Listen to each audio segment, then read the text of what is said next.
여호와의 인자와 긍휼이 무궁하심으로 우리가 진멸되지 아니함이니이다. 이것들이 아침마다 새로우니 주의 성실하심이 크시도소이다. 내 심령에 이르기를 여호와는 나의 기업이시니 그러므로 내가 그를 바라리라 하도다. 기다리는 자들에게나 구하는 영혼들에게 여호와는 선하시도다. 사람이 여호와의 구원을 바라고 잠잠히 기다림이 좋도다. 아멘. 하나님, 이 아침에 저희들이 잠잠히 하나님의 은혜와 은총을 바라봅니다. 이 시간 성령 하나님께서 우리 가운데 임재하셔서 우리의 영혼을 새롭게 하시며 이 세상살이에 찌든 우리의 영혼들에게 하나님의 은혜와 능력과 생명들을 부어 주옵소서. 그래서 이 아침에 온전히 우리가 새로워질 수 있는 귀한 시간이 되게 하시고 하나님과의 그 만남과 하나님과의 교제로 인하여 우리의 영혼이 소송될 수 있도록 축복해 주옵소서. 하나님, 우리가 이 세상을 살면서 많은 걱정과 근심과 염려들이 있습니다. 이 모든 걱정과 염려들 다 주님 앞에 내려놓게 하시고 나를 구원하신 예수 그리스도만을 바라볼 수 있는 귀한 예배 시간이 될 수 있도록 축복해 주옵소서. 감사드리며 예수 그리스도의 이름으로 기도드리옵나이다. 아멘. 찬송가 뒤에 있는 교독문 11번을 같이 교독하겠습니다. 교독문 11번 시편 17편입니다. 여호와여, 의의 호소를 들으소서. 나의 울부짖음에 주의하소서.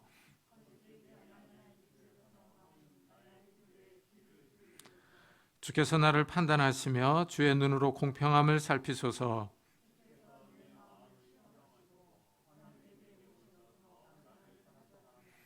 흠을 찾지 못하셨사오니 내가 결심하고 입으로 범죄하지 아니하리이다.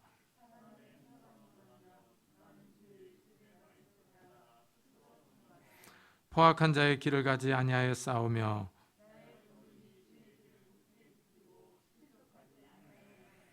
하나님이여, 내게 응답하시겠으므로 내가 불렀사오니 주께 피하는 자들을 그 일어나 치는 자들에게서 오른손으로 구원하시는 주여, 주의 기이한 사랑을 나타내소서. 아멘.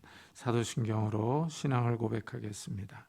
전능하사 천지를 만드신 하나님 아버지를 내가 믿사오며 그 외아들 우리 주 예수 그리스도를 믿사오니 이는 성령으로 잉태하사 동정녀 마리아에게 나시고 본디오 빌라도에게 고난을 받사 십자가에 못 박혀 죽으시고 장사한 지 사흘 만에 죽은 자 가운데서 다시 살아나시며 하늘에 오르사 전능하신 하나님 우편에 앉아 계시다가 저희로서 산자와 죽은 자를 심판하러 오시리라. 성령을 믿사오며 거룩한 공회와 성도가 서로 교통하는 것과 죄를 사하여 주시는 것과 몸이 다시 사는 것과 영원히 사는 것을 믿사옵나이다. 아멘. 우리 다 같이 자리에 앉으셔서 찬송가 412장을 부르겠습니다.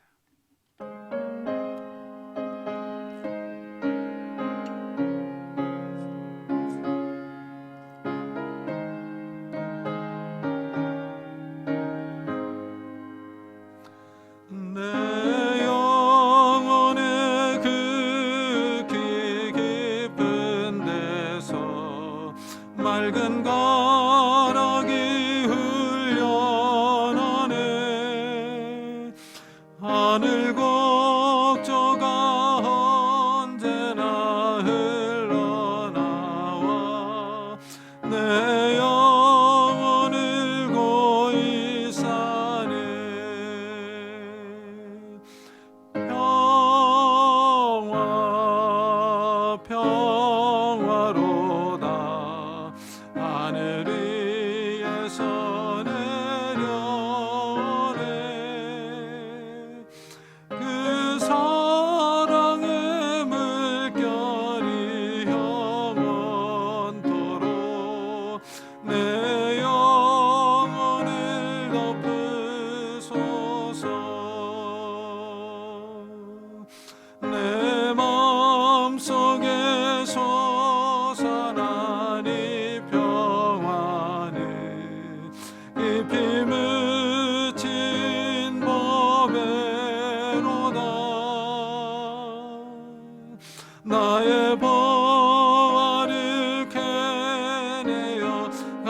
가져갈 자 그 아무도 없으리라.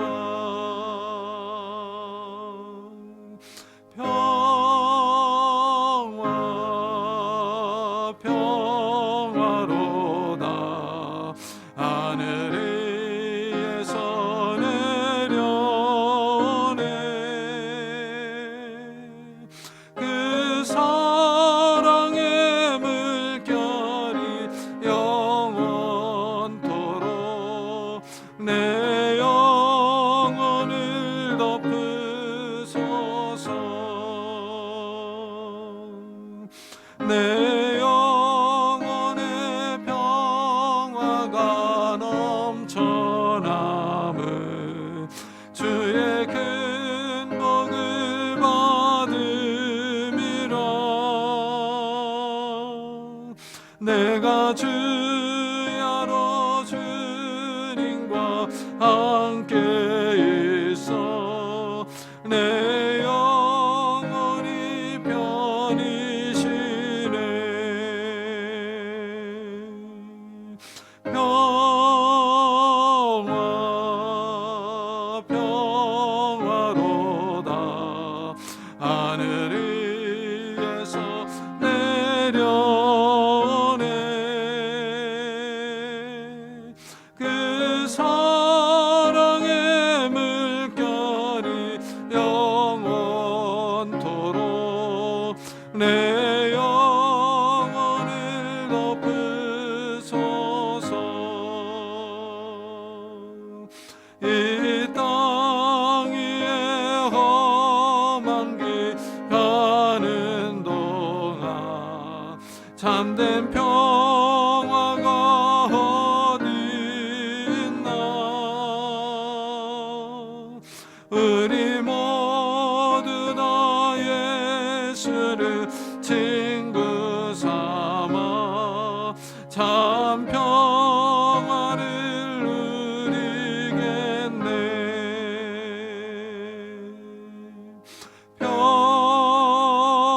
평화 평화로다 하늘 위에서 내려오네. 그 사랑의 물결이 영원토록 내 영혼을 덮으소서.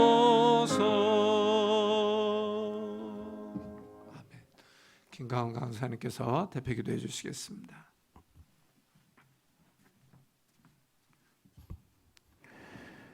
기도드리겠습니다.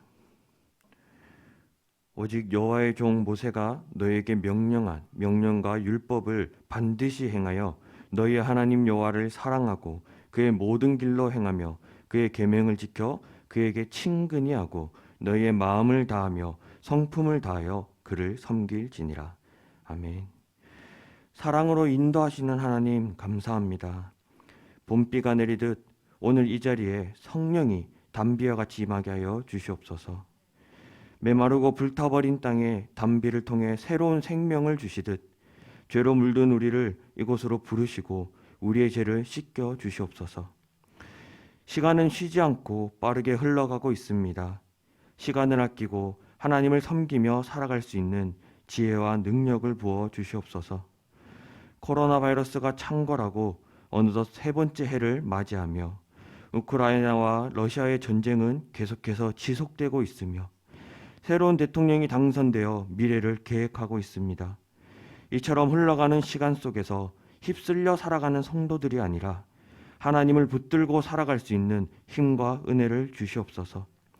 시간이 흘러감을 바라보는 자들이 아니라 그 속에서 하나님의 뜻을 발견하고 기도로 힘쓰는 자들이 되게 하여 주시옵소서. 이 시간 하나님의 말씀을 듣습니다. 작은 일에도 실패하는 이유라는 제목으로 하나님의 말씀을 증거하시는 담임 목사님을 붙들어 주셔서 말씀이 살아 역사하는 시간 되게 하여 주시옵소서. 살아있는 말씀이 말씀을 듣는 우리의 심령 골수를 쪼개어 우리를 소생시키는 시간 되게 하여 주시옵소서. 여러 가지 사정으로 이 시간 참석하지 못하는 성도들을 기억하여 주시옵소서. 코로나 바이러스로부터 가족들을 지켜주시고 또한 아픔 없이 후유증 없이 지나가게 하여 주시옵소서. 오래된 육신의 아픔을 보살펴 주시고 마음의 질병을 회복시켜 주시옵소서. 우리의 아픔 또한 하나님의 영광을 위해 나타내게 하시고 우리가 어디를 가든 하나님을 증거하는 삶을 살아내게 하여 주시옵소서. 이 시간 세계 각지에서 선교하시는 선교사님들에게도 성령이 봄비같이 내려 그들이 전하는 곳마다 귀한 열매가 맺히게 하여 주시옵소서. 우리를 참된 길로 인도하시고 우리의 참된 주인 되시는 예수 그리스도의 이름으로 기도드렸습니다. 아멘.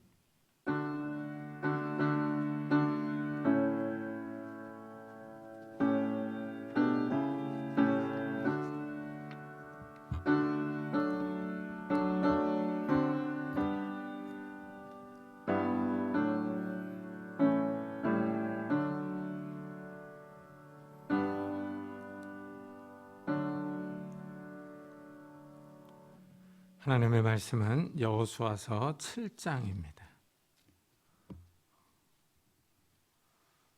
여호수아서 7장 1절부터 12절까지 저와 여러분이 한 절씩 교독하겠습니다.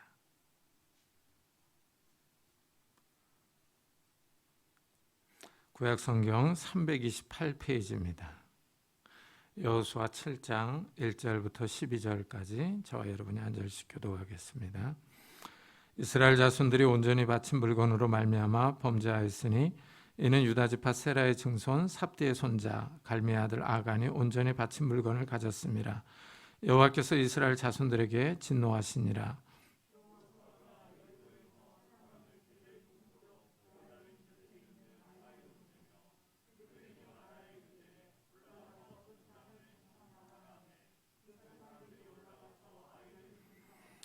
여호수아에게로 돌아와 그에게 이르되 백성을 다 올라가게 하지 말고 2,3,000명만 올라가서 아이를 치게 하소서.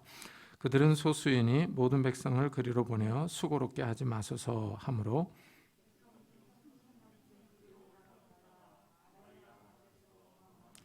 아이 사람이 그들을 36명쯤 쳐 죽이고 성문 앞에서부터 스바림까지 쫓아가 내려가는 비탈에서 쳤으므로 백성의 마음이 녹아 물같이 된지라.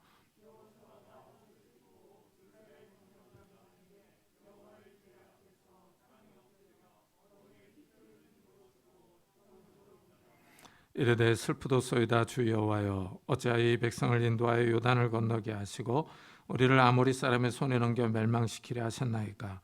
우리가 요단 저쪽을 만족하게 여겨 거주하였다면 좋을 뻔하였나이다.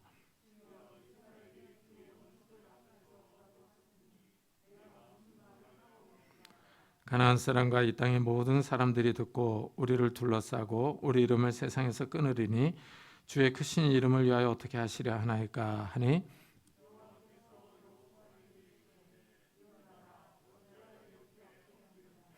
이스라엘이 범죄하여 내가 그들에게 명령한 나의 언약을 어겼으며 또한 그들이 온전히 바친 물건을 가져가고 도둑질하며 속이고 그것을 그들의 물건들 가운데에 두었느니라. 그러므로 이스라엘 자손들이 그들의 원수 앞에 능히 맞서지 못하고 그 앞에서 돌아섰나니 이는 그들도 온전히 바친 것이 됨이라. 그 온전히 바친 물건을 너희 중에 멸하지 아니하면 내가 다시는 너희와 함께 있지 아니하리라. 아멘. 오늘 말씀은 우리의 삶에 많은 도전을 줍니다. 성도들이 이 세상을 살면서 작은 일에 실패하는 이유를 말해줍니다. 왜 나는 작은 일에도 넘어질까? 왜 나의 삶에 안 좋은 일들이 일어날까? 왜 내 인생이 이렇게 실패하는 일들이 생길까? 하는 질문에 답을 줍니다. 여호수아와 이스라엘이 가나안 땅 정복을 실행합니다. 여리고성을 성공적으로 함락시키고 계속 진군합니다. 여리고성은 큰 성인데도 이스라엘은 쉽게 정복했습니다. 그 기세를 몰아서 이제 아이성을 정복하려고 합니다. 여호수아가 정탐꾼을 아이성에 보냅니다. 정탐꾼이 돌아와서 아이성은 작은 성이니 이스라엘 전 군인이 올라갈 필요가 없다고 보고합니다. 2,3,000명만 올라가도 쉽게 정복할 수 있다고 말합니다. 이 정탐꾼들의 보고는 객관적입니다. 아이성을 필요 이상으로 크게 보거나 작게 보는 것이 아닙니다. 있는 그대로를 보고한 것입니다. 아이 성이 크지 않고 그 성에 사는 사람들도 많지 않습니다. 성의 크기를 볼 때 이 3,000명만 올라가서 싸워도 쉽게 정복할 수 있다고 판단한 것입니다. 객관적으로 전력을 분석했습니다. 이 말을 믿고 여호수아는 3,000명을 보냈습니다. 쉽게 정복할 것으로 생각했지만 예상이 크게 벗어납니다. 이스라엘이 아이성 사람들에게 패배해서 쫓겨온 것입니다. 이스라엘이 가나안 정복 전쟁에서 첫 패배를 당했습니다. 그것도 큰 성의 사람들에게 진 것이 아니라 작은 성 사람들에게 전투에서 졌습니다. 이스라엘이 이 사건에서 큰 충격을 받습니다. 백성의 마음이 녹아 물같이 된지라 하고 말합니다. 이전까지는 여리고 사람들과 가나안 땅 사람들이 여호와께서 요단강을 갈라서 이스라엘을 건너가게 했다는 소식을 듣고 마음이 녹았습니다. 가나안 사람들이 두려움에 가득 찼었습니다. 그러나 이번에는 반대입니다. 이스라엘 사람들이 가나안 정복 전쟁에서 처음 당한 패배입니다. 마음이 녹아서 물같이 되었습니다. 두려움에 사로잡혀서 전의를 다 상실해 버렸습니다. 사기가 완전히 꺾였습니다. 이스라엘은 이때까지 승승장구했습니다. 요단강을 건널 때 하나님의 큰 능력을 경험했습니다. 여호와의 언약궤를 맨 제사장들이 요단강에 들어서자 물이 갈라섰습니다. 강물이 끊어져서 길이 생겼습니다. 강바닥이 드러나서 이스라엘이 마른 땅을 건넜습니다. 신기한 경험을 했습니다. 하나님이 이스라엘과 함께 하셔서 놀라운 기적을 행하셨습니다.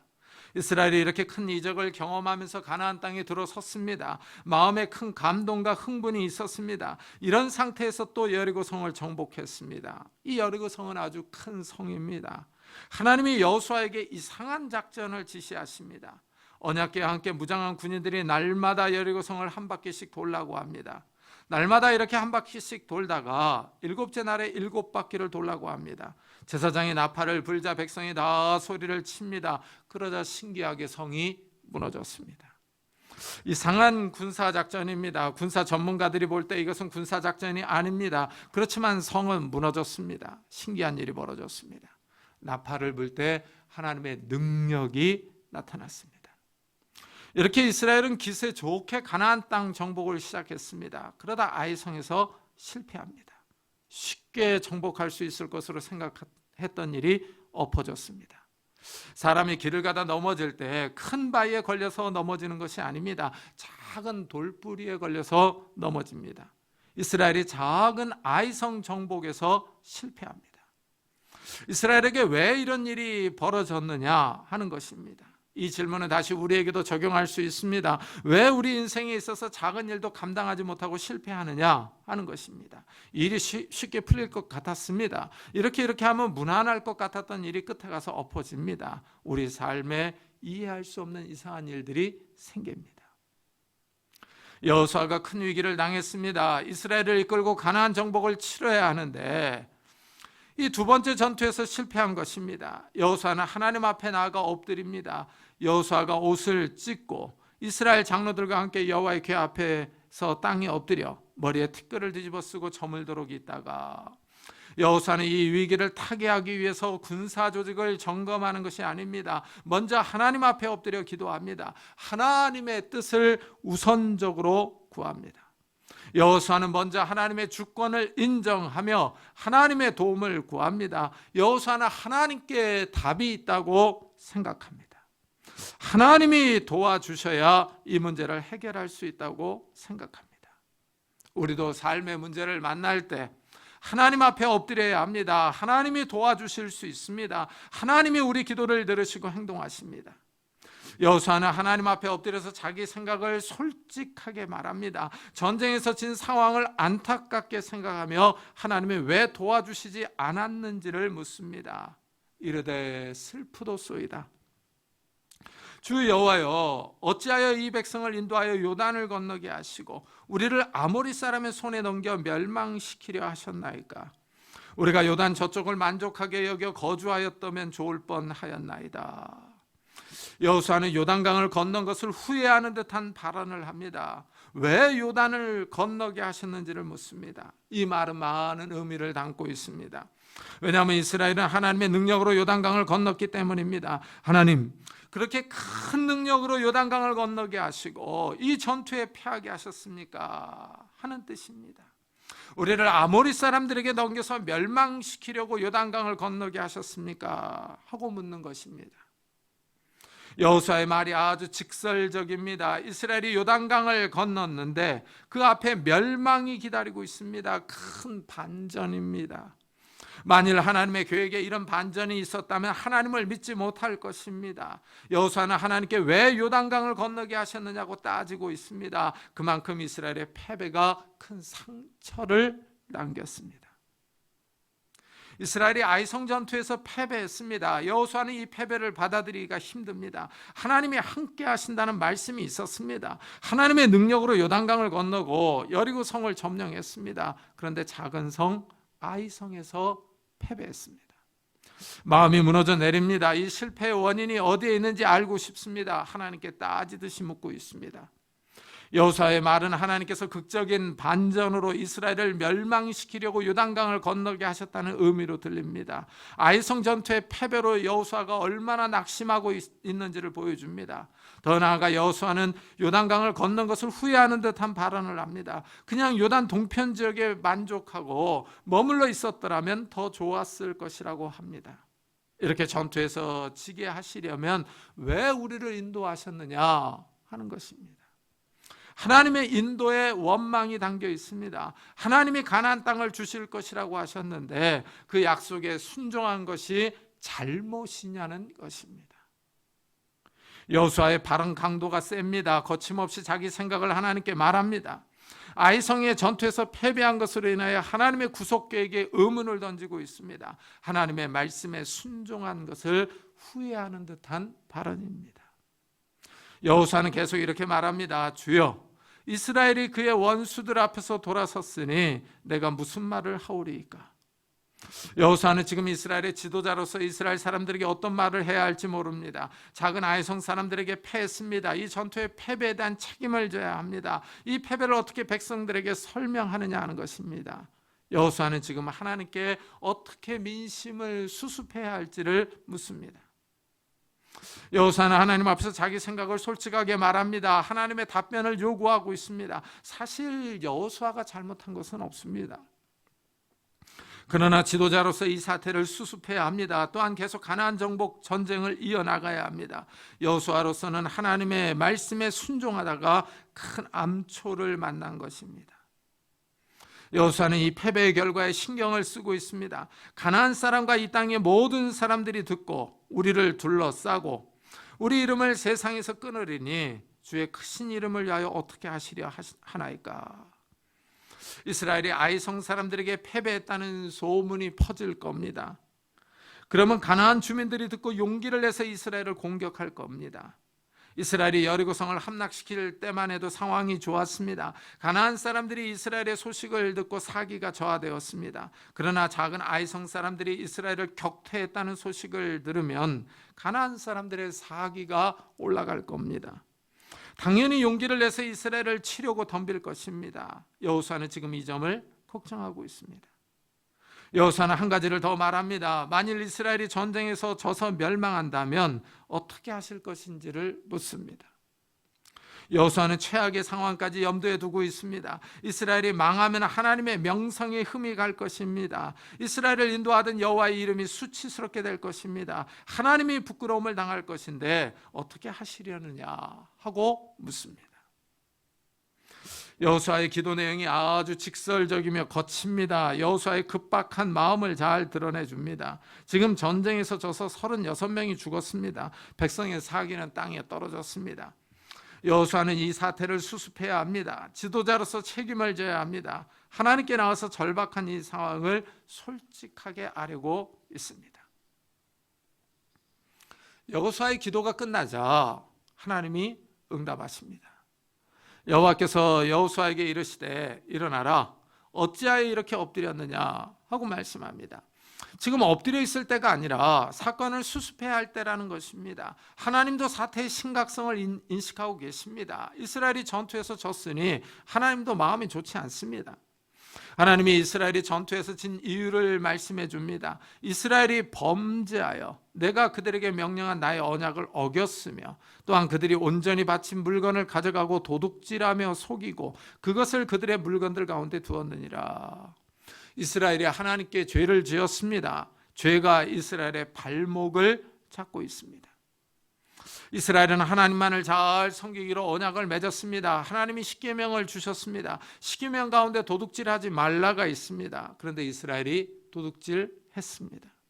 그것도 하나님의 것을 가져갔습니다. 하나님은 이웃의 소유를 탐내지 말라 하셨습니다. 그런데 이스라엘이 하나님의 것을 탐냈습니다. 사람의 것을 도둑질해 가도 문제가 되는데 하나님의 것을 도둑질해 갔습니다. 간이 큰 도둑놈이 있습니다. 이스라엘이 하나님께 바친 것에 손을 댄 것입니다. 하나님은 이스라엘 사람 가운데 하나님의 물건을 훔쳐간 사람이 있어서 전쟁에서 졌다고 설명해 줍니다.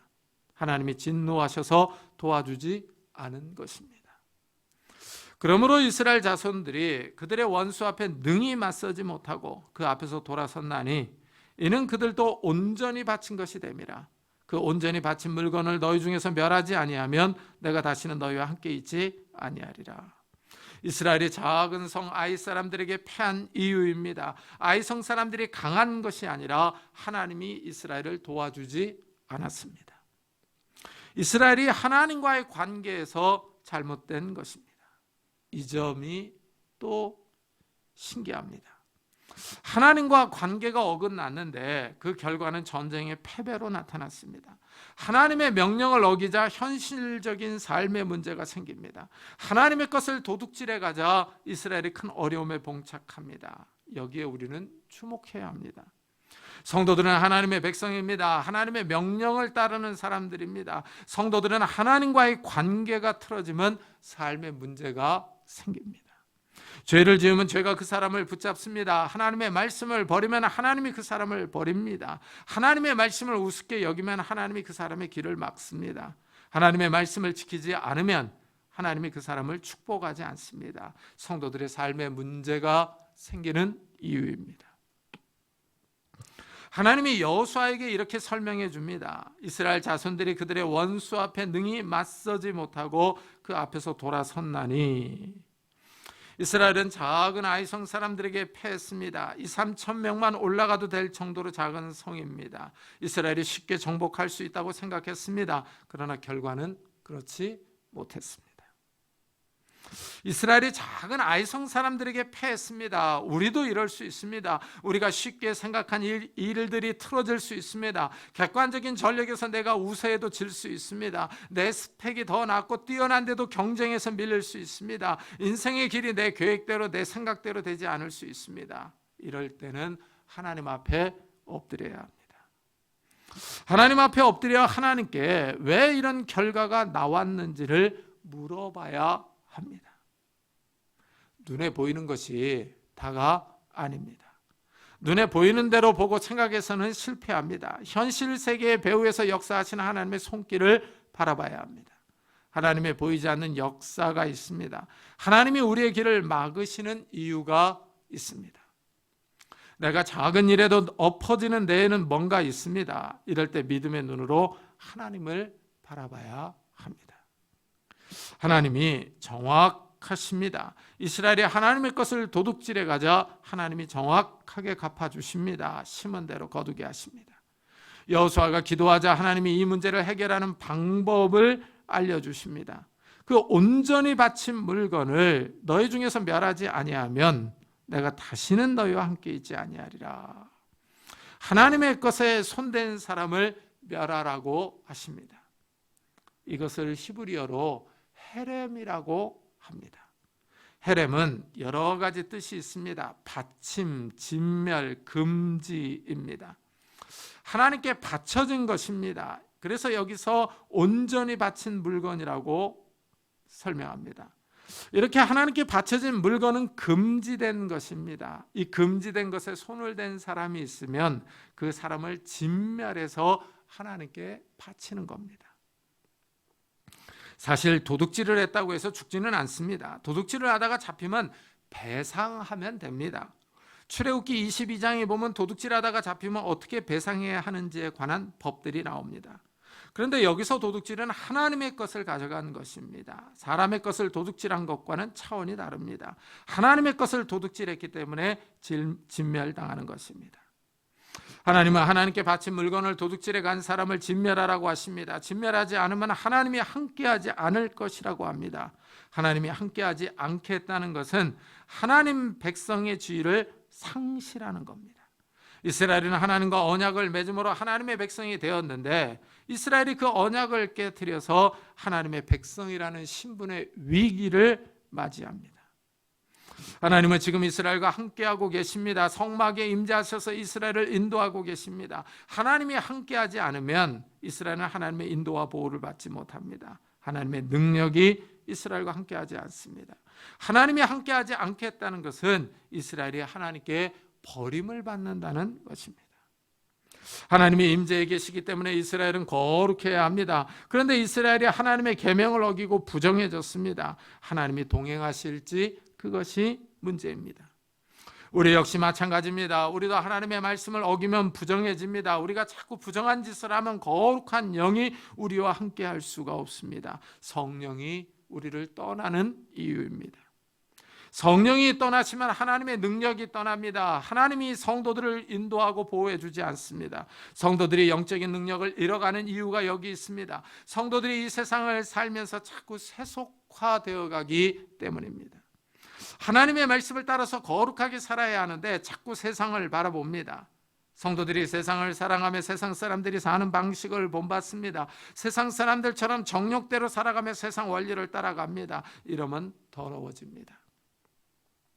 성령께서 가시는 성령의 전이 부정해지는 것입니다. 이래서 성도들이 영적인 능력을 잃어갑니다. 성령을 따라서 살아가야 하는데 세상을 따라서 살아가기 때문입니다. 하나님이 여호수아에게 이스라엘을 거룩하게 하라고 하십니다. 하나님의 물건에 손댄 사람을 제거하라고 하십니다. 그래야 이스라엘이 아이성과의 전투에서 승리할 수 있습니다. 하나님이 이스라엘의 모든 지파를 가까이 오라고 해서 제비를 뽑으라고 합니다. 누가 하나님의 것을 도둑질해 갔는지 보려는 것입니다. 이스라엘의 12지파가 모여서 제비를 뽑자 유다지파가 뽑힙니다. 유다지파의 아간이 마지막으로 뽑혔습니다. 여호수아가 아간에게 사실대로 말하라고 합니다. 그러자 아간이 내가 노략한 물건 중에 시날산의 아름다운 외투 한 벌과 은 200세겔과 그 무게가 50세겔 되는 금덩이 하나를 보고 탐내어 가졌나이다 하고 고백합니다. 여기서 외투의 가격은 어느 정도 나갈지 모르겠습니다. 은 200세겔은 현대 가격으로 추산하면 약 380만 원 정도입니다. 금 50세겔은 약 5,600만 원 정도입니다. 은금이 약 6천만 원가량 됩니다. 시세에 따라 가격 변동이 있을 수 있지만 다 합해도 약 7천만 원 정도의 액수일 겁니다. 문제는 탐욕입니다. 탐욕을 절제했어야 하는데 절제하지 못하고 하나님께 바친 것에 손을 댔습니다. 하나님의 것을 도둑질해 감으로 하나님과 맺은 언약을 깨트린 것입니다. 이래서 아간에게 재앙이 찾아옵니다. 이스라엘이 아간을 돌로 치고 아간의 모든 물건을 불태웁니다. 여호수아가 이스라엘의 죄악을 제거했습니다. 그러자 하나님께서 아이성을 함락시킬 방법을 말씀해 줍니다. 하나님이 먼저 여호수아를 안정시킵니다. 두려워하지 말라, 놀라지 말라. 군사를 더 거느리고 일어나 아이로 올라가라. 보라, 내가 아이 왕과 그의 백성과 그의 성읍과 그의 땅을 다 내 손에 넘겨주었으니 하고 말씀합니다. 하나님이 여호수아를 심리적으로 진정시킵니다. 적과의 전쟁을 두려워하지 말라고 하십니다. 하나님이 함께 하실 것입니다. 하나님이 여호수아에게 구원의 말씀을 주십니다. 하나님은 이스라엘의 왕으로서 이 전쟁에 함께 하셔서 승리를 주실 것을 약속하십니다. 하나님이 이스라엘을 지휘하십니다. 하나님이 여호수아에게 아주 구체적인 군사 작전을 지시합니다. 유인과 매복 작전을 사용하라고 하십니다. 3만 명의 군사를 뽑아서 아이성 뒤에 매복시켜 놓습니다. 그리고 아이성에 다가가 싸움을 시작합니다. 전투하다가 패한 척하고 후퇴하라고 합니다. 적을 유인하는 것입니다.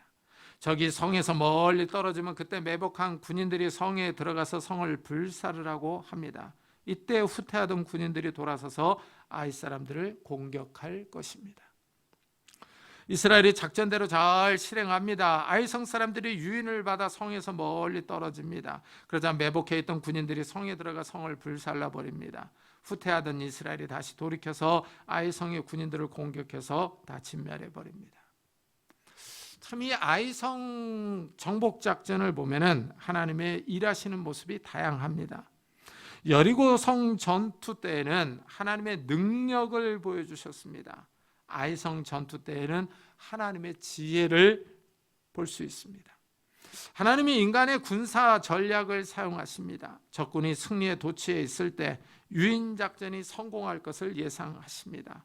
하나님의 지혜가 돋보입니다.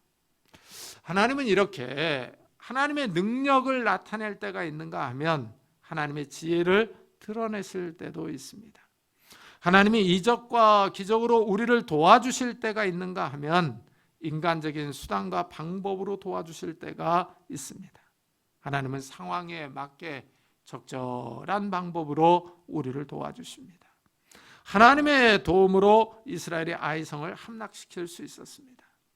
오늘 말씀에서 우리는 우리 삶에 문제가 생길 때 하나님께 엎드려야 한다는 교훈을 얻습니다. 하나님이 도와주시지 않으면 작은 일에도 실패할 수 있습니다. 문제가 생길 때 하나님께 기도해야 합니다. 하나님의 인도와 보호를 요청하는 것입니다. 하나님이 문제의 해결 방법을 알려주시면 인생을 수월하게 갈 수 있습니다.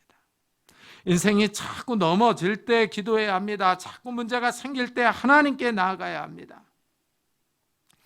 제가 박사학위를 마치고 한국에 들어왔을 때입니다. 그때 박사학위를 받았으니 앞으로 잘 나갈 것을 기대했습니다. 그런데 한국에 들어오자마자 당뇨가 발발했습니다. 이 건강이 안 좋아서 누워 있어야 했습니다. 몸은 아파서 누워 있는데 어디서 오라는 곳은 없습니다. 먹고 살 일이 막막합니다. 그때 한 대학에서 강사 자리를 겨우 얻어서 강의하고 있었습니다. 이렇게 가다가는 다 굶어 죽게 생겼습니다. 그래서 학기가 끝날 때마다 금식했습니다. 교만한 마음을 회개하고 하나님 학기를 인도해 주시기 바랍니다 하면서 학기가 끝날 때마다 일주일 또는 열흘씩 금식 기도를 했습니다. 이렇게 기도한 것을 다 합치면 40일이 넘습니다. 정말 간절하게 기도했습니다. 그러자 하나님이 조금씩 길을 열어주십니다. 여기저기서 강의를 해달라는 요청이 들어옵니다. 그때 하나님의 인도를 많이 경험했습니다. 하나님이 나의 기도를 들으시고 응답하시는 것을 깨달았습니다. 오늘날도 하나님이 살아계셔서 성도들의 기도를 들으시는 줄을 믿습니다. 마지막으로 오늘 말씀은 죄의 경중이 있다는 사실을 가르쳐 줍니다. 단순한 도둑질은 배상하면 됩니다. 그러나 하나님께 바쳐진 것은 도둑질하는 것은 진멸의 대상입니다. 이것을 헤렘법이라고 부릅니다. 죄는 율법의 측면에서 보면 경중이 있습니다. 가벼운 죄가 있는가 하면 무거운 죄가 있습니다. 죄의 종류에 따라서 하나님의 심판과 징계가 달라질 수 있습니다. 이래서 회개하고 예수를 믿어도 삶에 문제가 생길 수 있습니다. 지은 죄를 회개하면 죽지 않습니다. 하지만 징계가 남아 있습니다. 징계가 우리 삶에서 어떻게 나타나는지 하나님만 아는 일입니다. 사람은 알 수가 없습니다. 이래서 삶에 문제가 생기면 하나님 앞에 엎드려야 합니다. 하나님께 나아가 자신을 돌아보고 성찰해야 합니다. 하나님은 우리에게 문제가 생기면 기도하라고 하십니다. 징계가 남아 있더라도 우리 삶에 어려움이 생기더라도 기도할 때 하나님이 우리에게 삶의 길을 조금씩 열어주십니다. 하나님은 죄가 있는 사람들을 초청하십니다. 이래서 오라 우리가 서로 변론하자. 너희의 죄가 주홍 같을지라도 눈과 같이 희어질 것이요 진홍같이 붉을지라도 양털같이 희게 되리라 하십니다. 하나님은 죄가 있는 사람들을 초청합니다. 오라라고 말씀합니다. 그러면서 우리가 서로 변론하자 그럽니다. 이 변론이라고 하는 단어는 이 재판정에서 이 재판할 때 이 변호사와 검사가 서로 법리 다툼을 할 때 쓰는 단어입니다. 이게 따져보는 겁니다. 죄의 경중을 따져보는 거예요. 하나님께서 우리를 불러서 서로 변론하자고 합니다. 너희 죄가 주홍 같을지라도 눈과 같이 희어질 것이요 진홍같이 붉을지라도 양털같이 희게 되리라 하십니다. 하나님은 우리에게 죄의 용서를 약속해 주십니다. 그리고 이 말씀에 순종하는 사람들에게 좋은 것을 먹을 것이라고 약속하십니다. 하나님은 의인들을 초청하는 것이 아닙니다. 죄인들을 초청하고 계십니다. 그러면서 변론하자고 합니다. 하나님 앞서 회개하라는 거죠. 그리고 하나님 앞에 기도하라는 겁니다. 이런 사람들을 축복하시며 제 용서와 함께 좋은 것을 주실 것을 약속하고 계십니다. 이 시대가 어둡고 어렵습니다. 미래를 예측하기 힘든 시대입니다. 재난이 국제적으로 밀려오고 있습니다. 이러할 때 하나님 앞에 엎드리는 성도님들이 되시기를 예수 그리스도의 이름으로 축복합니다. 기도하겠습니다. 우리 한번 들은 말씀을 생각하면서 정말 하나님께서 우리를 오라 하시니까 우리 주님 앞에 나와서 엎드려서 내 죄를 주님 앞에 아뢰고, 혹시 내가 살면서 알게 모르게 지은 죄들이 있다면 하나님 이 시간에 주님 앞에 고백합니다. 하나님 우리의 죄를 씻어주시고 용서해 주시고 우리의 삶을 인도해 주옵소서. 우리 한번 자기 자신을 위해서, 가족들을 위해서 같이 기도하도록 하겠습니다. 하나님 아버지 감사를 드립니다. 이 거룩한 주일 아침에 저희들의 발걸음을 주의 전으로 인도하셨습니다.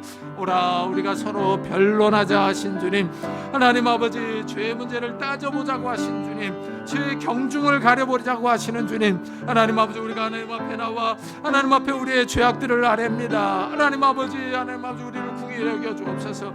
하나님 아버지 죄인들을 부르시는 주님, 의인이 아니라 죄인을 부르시러 이 땅에 오신 주님, 하나님 아버지 우리가 주님 앞에 왔습니다. 하나님 아버지 우리의 죄들을 용서해 주시고 우리를 씻어 주시기를 원합니다. 하나님 아버지 진홍과 같이 주홍과 같이 붉은 죄들을 흰털과 같이 하나님 아버지 흰눈과 같이 희게 해 주시옵소서. 하나님 아버지 이 말씀에 순종하는 자들이 좋은 것을 먹을 것이라고 약속하셨습니다. 하나님 아버지 우리를 용서해 주시고 우리를 하나님의 품으로 불러주시기를 원합니다. 하나님 아버지 우리의 갈 길을 인도해 주시기를 원합니다. 그래야 하나님 아버지 우리가 하나님 앞에서 바른 길을 걸어가게 하여 주시고 이 어려운 때에, 재난의 때에 하나님의 인도와 보호를 받을 수 있는 자들이 되게 하여 주옵소서.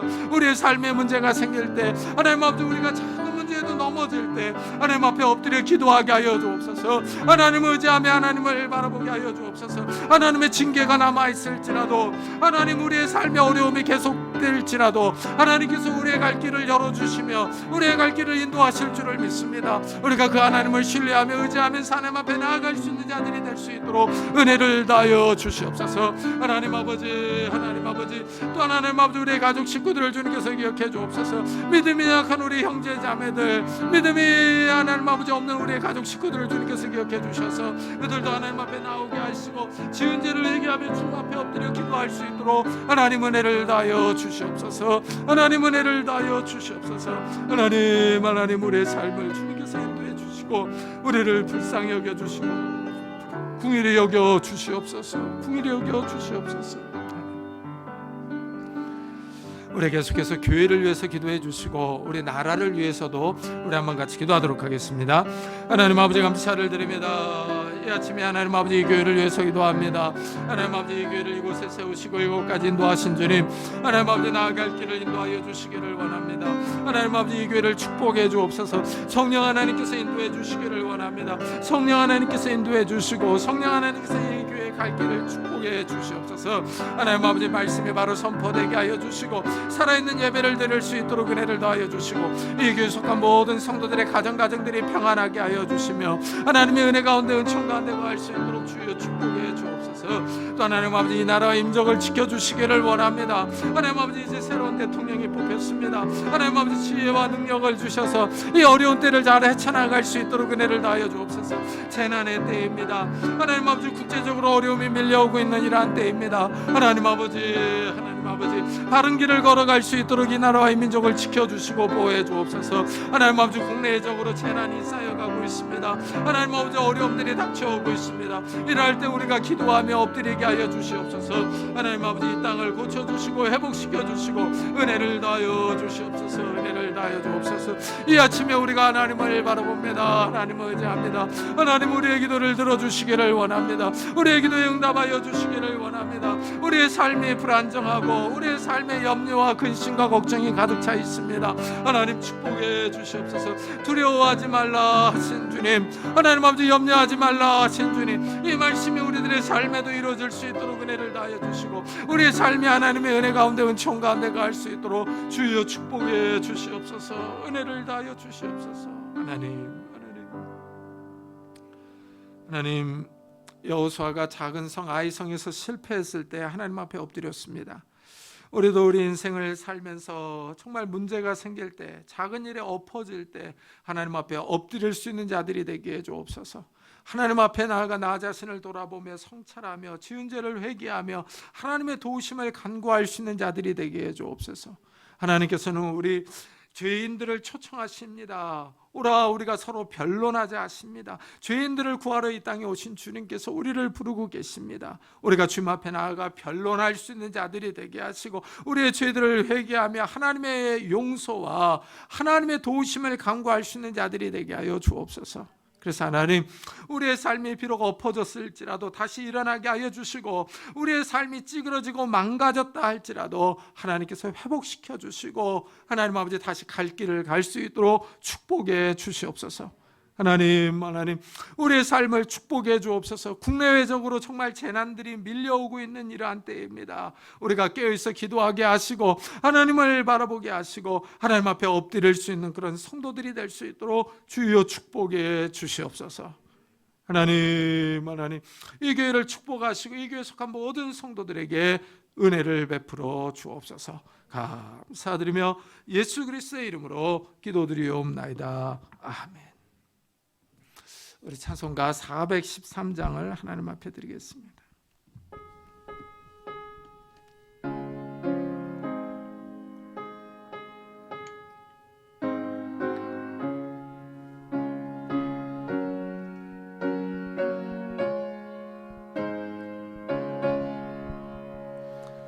내 평생에 가는 길 순탄하여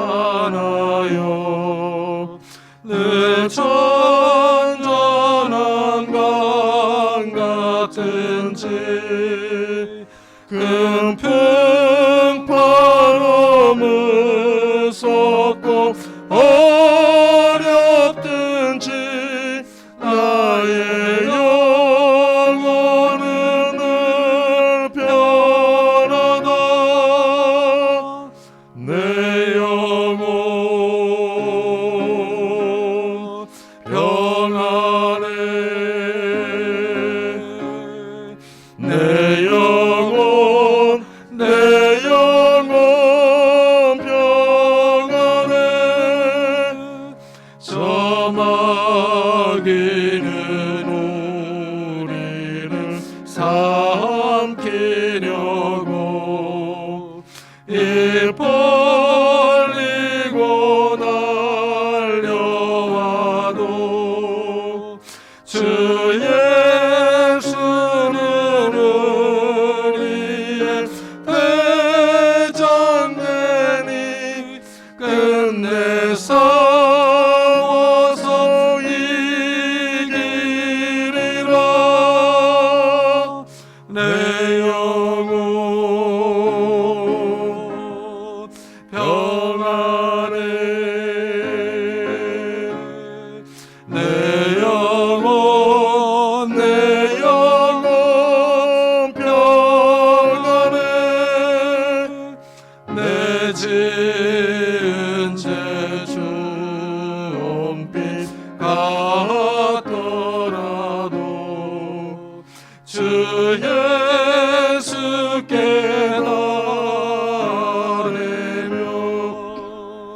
그 십자가 피로써 다시 눈보다 더 정하리라. 내 영혼 평안해. 내 영혼 평안해.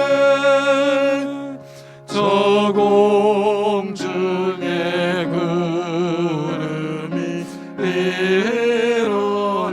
일어나며 큰 나팔이 울릴 때에 주 오셔서 세상을 심판해도 나의 영혼은 겁없으리. 내 영혼 평안해. 내 영혼 평안해. 하나님 감사합니다. 오늘도 주님 앞에 나올 때 저희들이 11조로 감사헌금으로 주일헌금으로 주님 앞에 드립니다. 우리의 삶에 복을 주시는 그 하나님의 은혜에 감사하는 마음으로 귀한 예물을 드렸습니다. 하나님이 예물을 받아주시고 우리의 삶을 축복해 주시기를 원합니다. 하나님 우리의 삶에 찾아오셔서 정말 우리의 삶이 하나님의 은혜와 능력과 복이 임할 수 있도록 축복해 주옵소서. 하나님의 지혜가 가득할 수 있도록 축복해 주옵소서. 그래서 우리가 이 땅에서 사는 동안에 우리의 손이 수고한 대로 먹게 하시고 우리의 손이 수고한 대로 열매를 거둘 수 있도록 축복해 주옵소서. 우리의 산업들이 평안하게 하셔서 하나님 우리가 다른 사람을 구워주며 도와주며 선교할 수 있는 넉넉한 삶을 살아갈 수 있도록 축복해 주옵소서. 또한 하나님 정말 우리의 가족들을 주님께서 기억해 주시기를 원합니다. 연로하신 부모님들에게 건강을 주시고 하나님 우리의 자녀들을 축복해 주시기를 원합니다. 새로 태어난 아이들, 학업 중에 있는 자녀들, 군문에 있는 자녀들, 해외에 있는 자녀들을 축복하셔서 이들의 나아가는 길들이 평안하게 하시고 하나님의 은혜 가운데 거할 수 있는 자녀들이 될 수 있도록 축복해 주옵소서. 결혼 정년기에 있는 자녀들에게 축복하셔서 좋은 배우자들을 허락해 주시고 정말 취업을 준비하는 우리 자녀들에게 하나님께서 예비하신 곳으로 인도해 주시기를 원합니다. 대학 입시를 준비하는 우리 자녀들을 축복해 주셔서 건강과 지혜를 허락해 주옵소서. 또한 하나님 새 생명을 위해서 기도하는 가정들마다 하나님께서 복을 주시고 태문을 열어주시옵소서. 우리의 삶이 하나님 앞에 있습니다. 하나님 우리에게 찾아와서 복을 주셔서 우리의 가정들이 평안하게 하시고 부부 사이가 부모와 자녀 사이가 화목할 수 있도록 은혜를 더해 주옵소서. 정말 하나님 어려운 때 하나님 우리에게 건강을 주시기를 원합니다. 하나님 찾아오셔서 우리 몸에 붙어있는 더러운 질병들이 다 떠나갈 수 있도록 축복해 주옵소서. 예수 그리스도의 이름으로 명하노니 더러운 질병들아 다 떠날지어다. 예수 그리스도의 이름으로 명하노니 더러운 귀신들아 떠날지어다. 강건할지어다. 하나님 건강을 주셔서 회복케 하여 주셔서 우리가 이 땅을 힘있게 살아갈 수 있도록 축복해 주옵소서. 또한 하나님 우리의 마음도 정말 평안하게 하시고 담대할 수 있도록 축복해 주옵소서. 하나님 들려오는 소식들이 우리를 힘들게 하고 우리를 갑갑하게 한다 할지라도 하나님께서 주시는 위로와 평안이 우리의 마음을 지배할 수 있도록 축복해 주셔서 정말 우리의 마음이 담대하게 하여 주옵소서. 우리 주위에 어려워하며 힘들어하며 갑갑해하는 사람들을 도와주며 위로해 줄 수 있는 믿음의 사람들이 다 될 수 있도록 축복해 주옵소서. 하나님 오늘도 복음 사역을 위해 수고하는 우리 선교사들을 축복하셔서 건강하게 하시고 인종차별 당하지 않게 하시며 하나님 경제적으로 어려움 당하지 않게 하셔서 그들이 증거하는 복음 사역을 통해서 많은 생명들이 주님 앞에 돌아오는 놀라운 역사들이 일어날 수 있도록 주여 축복해 주옵소서. 하나님 이 교회에서 작은 선교비들을 보내고 있습니다. 하나님께서 축복하여 주셔서 우리가 더 많은 선교사들을 도울 수 있도록 축복해 주옵소서. 우리가 예배를 드리고 또 나가서 세상에서 한 주간을 삽니다. 하나님 코로나 바이러스가 연일 창궐하며 우리의 건강을 위협하고 있는 이러한 때입니다. 성령 하나님께서 우리를 축복하셔서 이 모든 병마들을 이기며 싸워 승리할 수 있는 자들이 될 수 있도록 우리에게 건강을 허락해 주옵소서. 감사드리며 예수 그리스도의 이름으로 기도드리옵나이다. 아멘. 교회 소식을 알려드리겠습니다. 이번 주에 읽을 성경 본문은 여호수아 16장부터 사사기 9장까지입니다. 이 박정대 선교사의 선교 편지를 게시판에 붙여놓았습니다. 읽어보시고 기도해 주시기 바랍니다. 제가 하는 요한계시록 내가 속히 오리라는 편집이 끝나는 대로 올려놓겠습니다. 그리고 서울 동시찰 모임이 내일 금성교회에서 있습니다. 이 코로나 바이러스에 걸리는 분들이 점점 많아지고 있습니다. 건강에 주의하시기를 바랍니다. 우리 다 같이 자리에서 일어나셔서 살아계신 주 부르고 예배 마치도록 하겠습니다.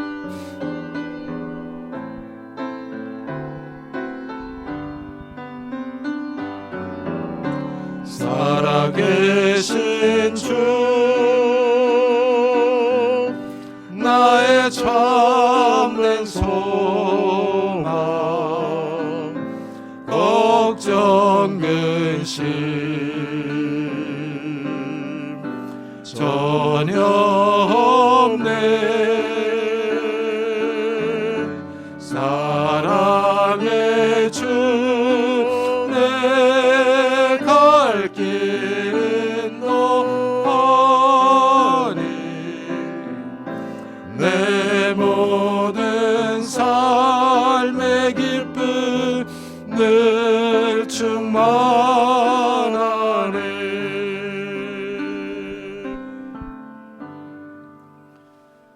지금은 우리 주 예수 그리스도의 은혜와 하나님의 사랑과 성령님의 교통하심이 우리의 삶에 작은 일이 생겨서 우리의 삶이 꼬일 때, 넘어질 때 하나님 앞에 나아가 기도하기로 다짐하며 돌아가는 우리 사랑하는 성도들과 가정과 산업과 교회 위에 지금부터 영원토록 함께 하시기를 간절히 축원하옵나이다. 아멘.